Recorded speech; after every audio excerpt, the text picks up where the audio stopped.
All right. Hey, we're talking with Navy veteran David Pereira from FENIX Personal. His business is FENIX, and he's got a great facility there, personal training facility there in New Jersey. He's a personal trainer and a business mindset coach. So, David, welcome to the show. You got a lot of great things to talk about in business and what your experiences have been in entrepreneurship since getting out of the Navy. Before we get into that, take us back. Tell us what you did in the Navy. Hey, Joe, thanks for having me first and foremost. I appreciate it. So what I did in the Navy, my job for anyone who is in the Navy is hospital corpsman. Anybody who doesn't understand that, basically the medic, the medical personnel for the Navy from the enlisted side. My job as a corpsman was I was attached directly to the Marine Corps. So once I came in, I went directly what we call green side for the Marines. So I haven't been on a ship. I haven't been on an aircraft carrier. I would get lost. Your guess is as good as mine as it pertains to trying to find a way around some kind of ship or anything like that. So I've been with the Marine Corps my entire career, 12 years now. And yeah, so that's kind of like what I've started with. If anybody fully understands the mission of a corpsman, it's basically to do what they do. You integrate with them, you wear the uniform with them, you go by their regs, you learn their history, their rank structure, and everything like that. So in part of that, I've kind of been all throughout the country, other places of the world with the Marines, and attached to them and done some fun stuff. It's awesome. Yeah, a lot of Air Force and Army people don't realize the Marine Corps has no of their own medical people. Yeah. The Navy provides that all to the Marine Corps. Yeah, and I definitely have to explain that, and people are like, I don't get it. And I'm like, well, picture you have two daddies, right? You belong to the Marine Corps, and the Navy is the guy who's like gives you allowance, right? So that's kind of where it comes Yeah. from. Yeah, I definitely think that is what keeps the Marine Corps unique, obviously, Mhm. because they don't have to get too, in the minutia of having all these different jobs. They can definitely be a operating force, a fighting force, and stay organic to that. Mm-hmm. Yeah, it definitely works to the Marine Corps advantage. It allows the Marine Corps to be much leaner and smaller and agile. The Marine Corps doesn't have to deal with a lot of the overhead that the other three branches of the service have to deal with. So we definitely use that to our advantage. So talk about some of as you got close to getting out of the Navy, what were some of the things going through your mind? What were you looking to do when you got out, and what happened in your transition? Yeah, so I mean, it all brings me back to I deployed back in 2011, 11 TAC 1 with the Marine Corps unit out in southern Afghanistan. And it was a very kinetic deployment nonetheless, right?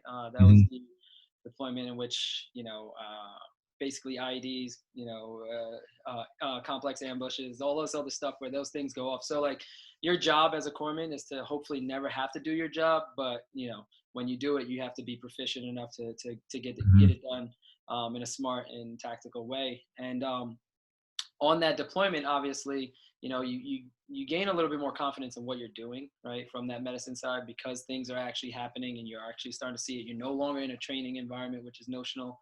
Mm-hmm. So medicine became more of a thing that I was, deeper rooted in, right? So, practicing medicine, combat medicine, triage, all this other stuff, emergency stuff. That was like, once I was thinking of transitioning out, I'm like, all right, I'm going to go the PA route. I'm going to, work in a OR or an ER, and I'm just going to be, Yeah. going about something that's going to give me kind of that same thrill that, emergency medicine can actually bring, kind of that high, that adrenaline rush. And that's kind of where my head was at. I got off active duty and transitioned into the reserves coming back, and then had a pretty skate job. Um, and I was going to school for my bio degree. And if anybody is a science major, you understand how much that takes up your time, right? Doing the class and then doing the lab, you can't really work. So I Right. kind of finagled my way into finding a job in the fitness field, right? I can kind of control my own hours and kind of still make ends meet to keep myself like afloat. And that was also something that opened my eyes in a different way. It was something I was passionate about, let's call it. But it almost gave me the same kind of thrill of helping people with medicine, right? You start to see some changes in people's lives.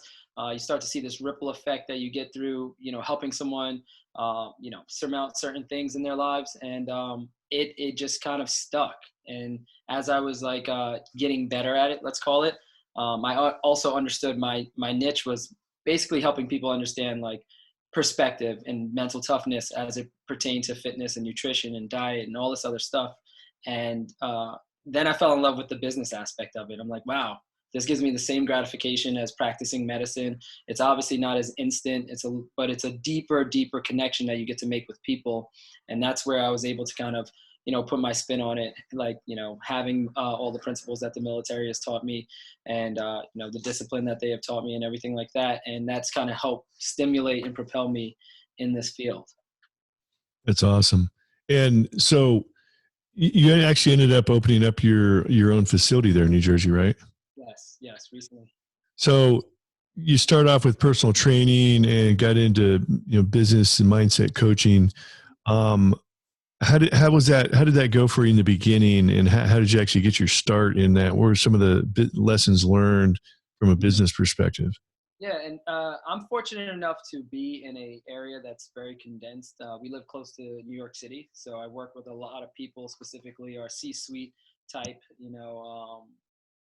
people, career-oriented people, alpha at what they do, owners, CEOs, these kind of people. And fitness, in a way, it forces you, if you're going to be good at it, to build a strong connection. And in order for you to have a strong connection, you have to at least be articulate and understand the people that you're, working with, working around, and essentially trying to help. Because if you can understand someone's lifestyle, you can help them influence their lifestyle for the better. And as a good coach and as a good trainer, you need to do that. So that's where the business mindset started to come in. I was like, okay, if I need to be better at coaching these people who are already alpha at what they do, they just not good at this stuff, how do I do that? And I started to educate myself on, certain business stuff, certain, things about coaching people who are, let's call it alphas. And that would help me have a deeper kind of connection with them and also get across the results that we essentially wanted.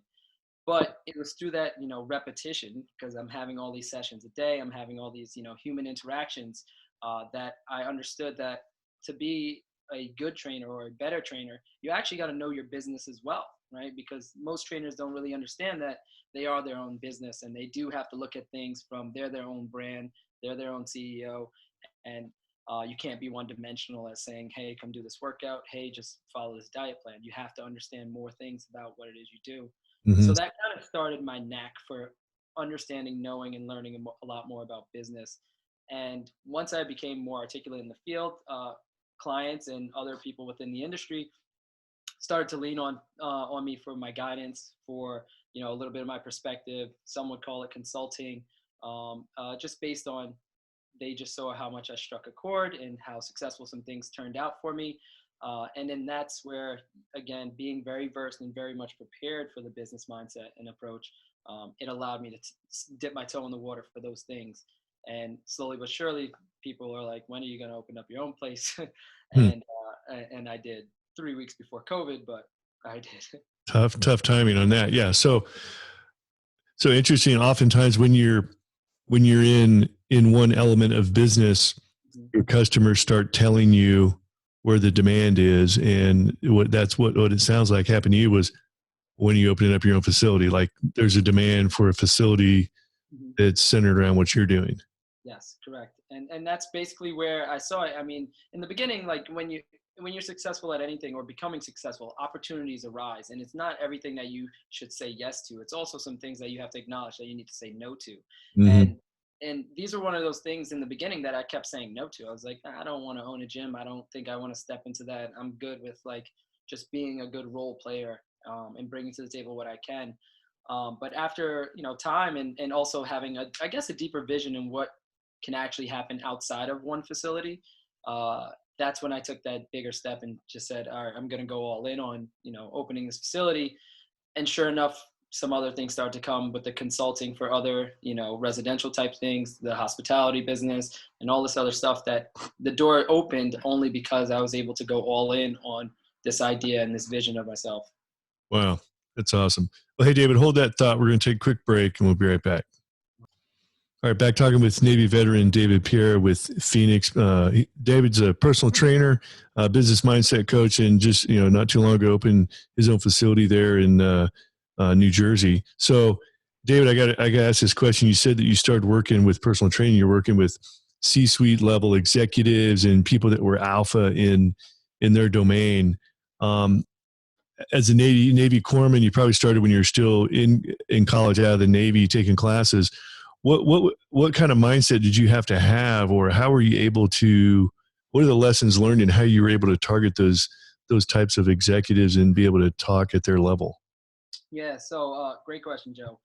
I think for me personally, you have to understand that there's a certain level of self-education that you need to continue on in order to ensure that you're able to bring forth value to someone who is pretty respectable in their field, right? So let's take it for what it is. Most times when you are, and if anybody's in the fitness field, you are seen as a trainer, as the trainer, right? Whatever the case may be.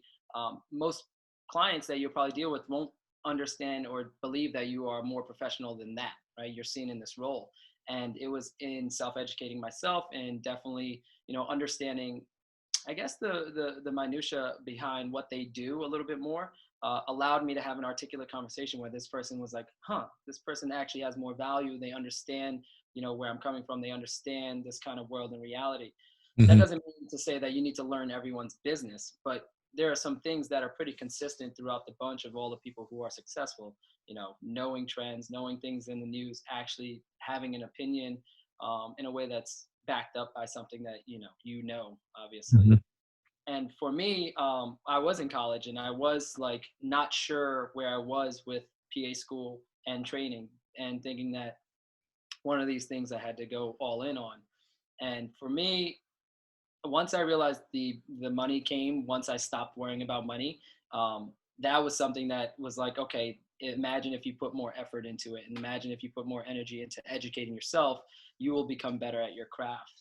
And I actually saw a turn in my business once I I went on this. I went and I was surrounded by the whole recon community within the Marine Corps, and I got to train with a bunch of these guys for a good amount of time. And I remember one of the instructors saying, this is called BRC, Basic Reconnaissance Course, right? So he's like, there really is no advanced reconnaissance course. It's doing the fucking basics that is going to make you better, right? And it's the Yeah. basics that separate you. And he said it like day 2 of this training exercise and this evolution, and it stuck with me the whole way. And so much so when I came back and I was leading a team, of trainers, I was like, listen, the 1% of the military, in a way, master the basics. And that is pretty consistent with the 1% who are successful in this world. They master the basics, right? Or 1% who are successful at whatever it is that they Yeah. do. They're mastering these basics. So doubling down on how you are communicating, self-educating, and all those basic principles actually pay dividends to what it is you're actually worth when it comes time to having one of these people within your community, right? Let's call it these C-suites or executives, or these celebrities, which, also are on that list. It's just like, Yeah. once you're able to hold your weight, they see that and it resonates with them. That's interesting. Most people heard the Jocko podcast, Jocko, the Navy SEAL. He talks about this thing quite a bit. He's always getting pinged from people. He's like, what's the secret for getting in really good shape or having good abs, or what's the cool? He's like, there's no secret. It's just executing on the basics. Like, he did this analogy. He's like, it's almost like they want to know how I brush my. He goes, well, how do you get out of bed in the morning? And they're like, he's like, what do you mean? Like, okay, when I brush my teeth, I brush the horizontal surfaces first, and then he's like being stupid. He's like, you really want to know exactly how I brush my teeth? He's like, you're missing the point. He's like, it's executing the basics and having the discipline and the wherewithal to execute the basics all the time, irregardless of emotion. He's like, if you rely on emotion, like when you feel like you only do it when you feel like it, then you'll never get there. You have to execute and do it, especially when you don't feel like doing it. And it just gets in that mindset of there's no secret, there's no like short hack or shortcut to it. Here it is laid out, and if you just do it, then it works.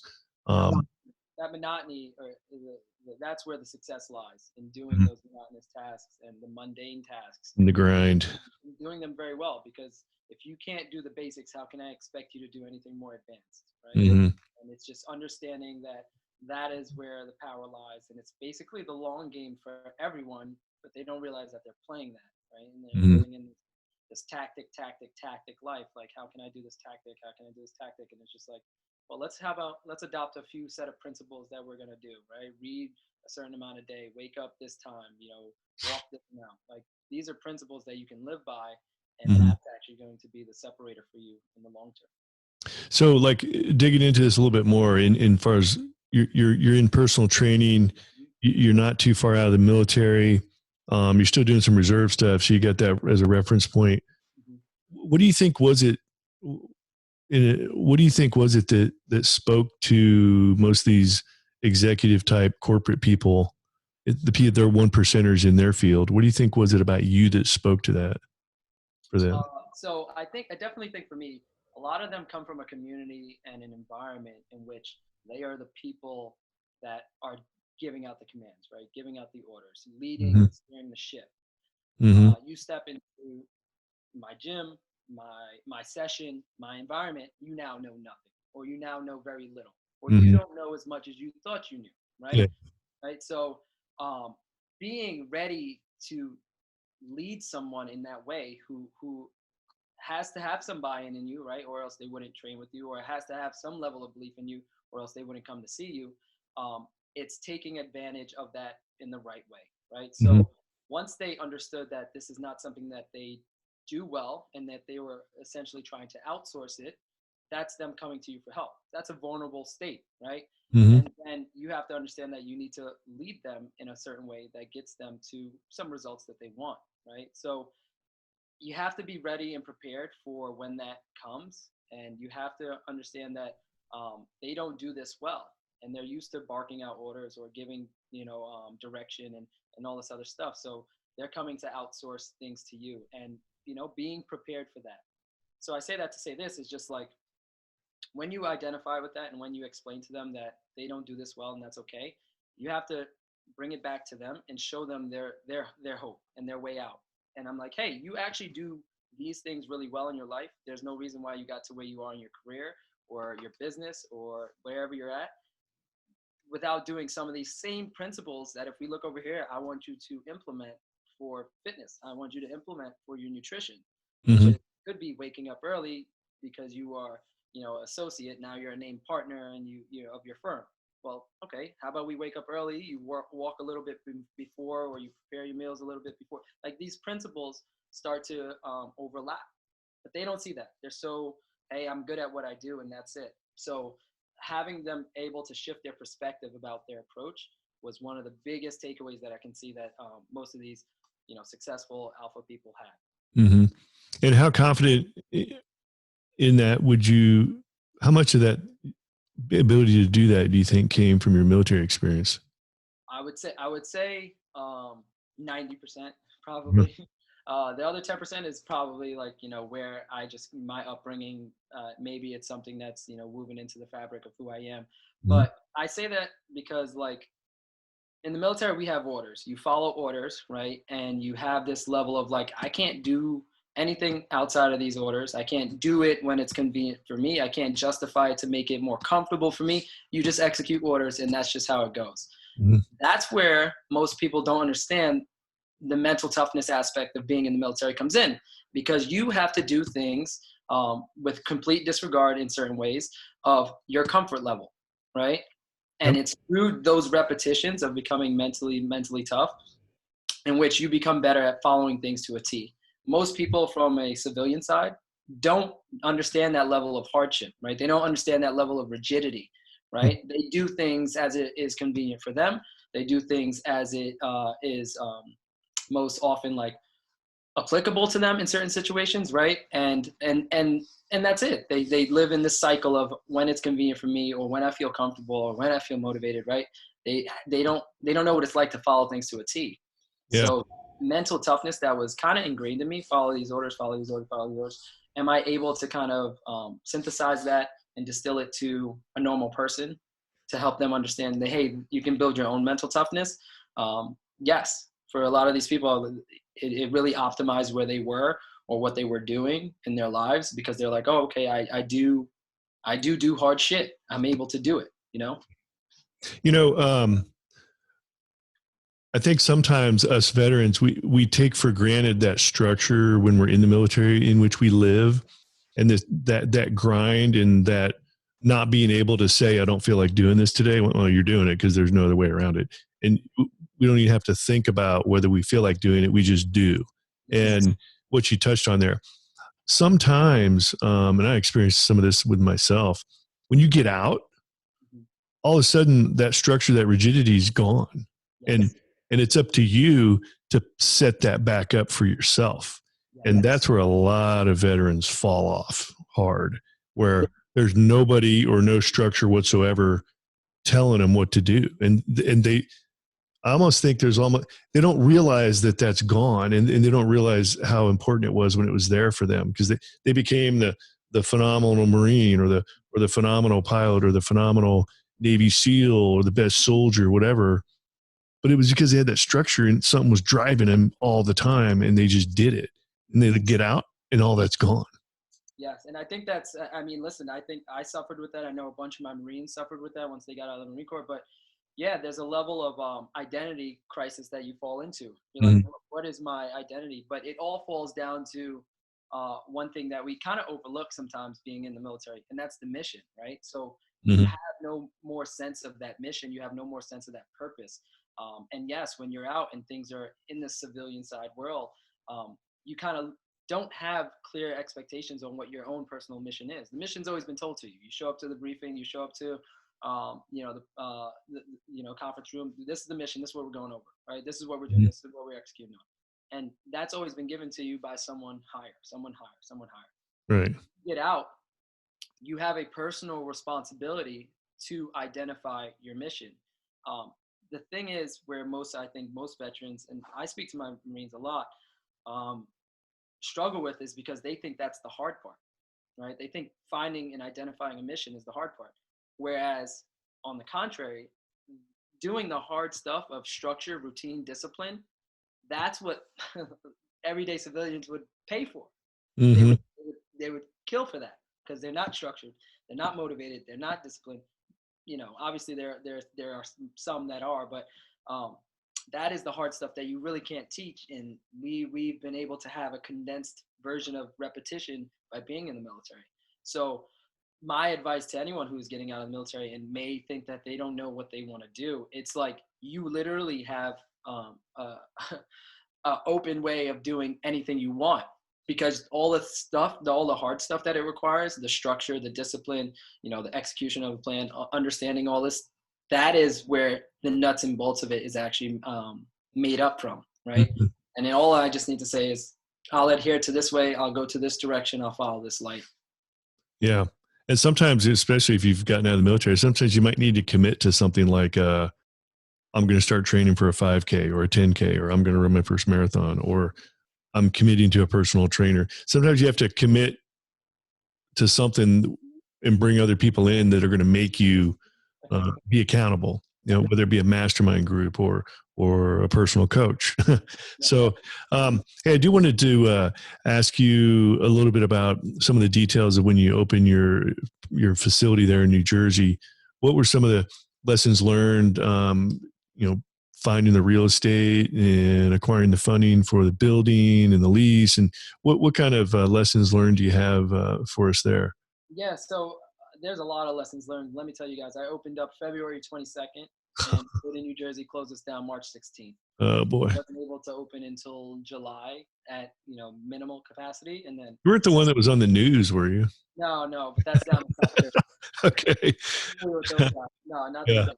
But some of the lessons learned is, had I been I don't want to say irresponsible business owner or just shooting from the hip, my business probably could have failed as fast as it opened. You know what I mean? Because the structure and everything that they talk about of having everything built out in terms of financial models, projections, 6 months of savings, XYZ, like to the T, I did, right? I felt like I needed to do, and then the responsibility was on me. So I did it almost in a way of saying, and this was my approach to the whole project, was if I'm opening tomorrow, what do I need to have in place?